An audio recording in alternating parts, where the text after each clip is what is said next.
Hi friends, ಎಲ್ಲರೂ ಹೇಗಿದ್ದೀರಾ? Welcome to Kavya Anil YouTube channel. ಇವತ್ತಿನ ರೆಸಿಪಿ ಕಬಾಬ್ ಫ್ರೈಡ್ ರೈಸ್ ಹೇಗೆ ಮಾಡೋದು ಅಂತ ನೋಡೋಣ ಬನ್ನಿ.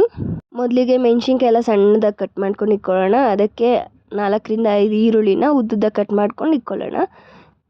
ಅದಕ್ಕೆ ಬೇಕಾಗಿರೋ ಐಟಮ್ಸು: ಶುಂಠಿ ಬೆಳ್ಳುಳ್ಳಿ ಪೇಸ್ಟು, ಖಾರದ ಪುಡಿ, ಧನಿಯಾ ಪುಡಿ, ಕಾಳು ಮೆಣಸಿನ ಪುಡಿ, ಸ್ವಲ್ಪ ಗರಂ ಮಸಾಲ ಎಲ್ಲವನ್ನು ರೆಡಿ ಮಾಡಿಕೊಳ್ಳೋಣ.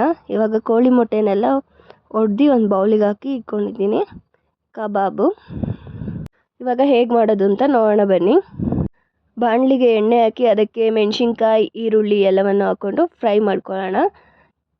ಈರುಳ್ಳಿ ಎಲ್ಲ ಬೆಂದಮೇಲೆ ಶುಂಠಿ ಬೆಳ್ಳುಳ್ಳಿ ಪೇಸ್ಟ್ ಹಾಕ್ಕೊಂಡು ಹಸಿ ವಾಸನೆ ಹೋಗೋವರೆಗೂ ಫ್ರೈ ಮಾಡ್ಕೊಳ್ಳೋಣ. ಅದಕ್ಕೆ ನೆಕ್ಸ್ಟ್ ಈಗ ಒಡೆದಿಟ್ಕೊಂಡಿರೋಂಥ ಮೊಟ್ಟೆನೆಲ್ಲ ಹಾಕ್ಕೊಳ್ಳೋಣ. ನೀವು ಡೈರೆಕ್ಟಾಗಿ ಇದಕ್ಕೂ ಒಡ್ಕೊಂಡು ಹಾಕೊಬೋದು ಮೊಟ್ಟೆನ, ಬಟ್ ನಾನಿಲ್ಲಿ ಈಸಿ ಆಗಲಿ ಅಂತ ಫಸ್ಟೇ ಒಡೆದಿಟ್ಕೊಂಡಿದ್ದೀನಿ ಮೊಟ್ಟೆನೆಲ್ಲ ಡೀಪ್ ಫ್ರೈ ಮಾಡೋಣ. ಈಗ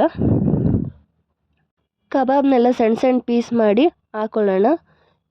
ಹಾಕ್ಕೊಂಡು ಚೆನ್ನಾಗಿ ಫ್ರೈ ಮಾಡ್ಕೊಳ್ಳೋಣ. ಇವಾಗ ನೆಕ್ಸ್ಟ್ ಅದಕ್ಕೆ ರೈಸ್ ಹಾಕ್ಕೊಳ್ಳೋಣ.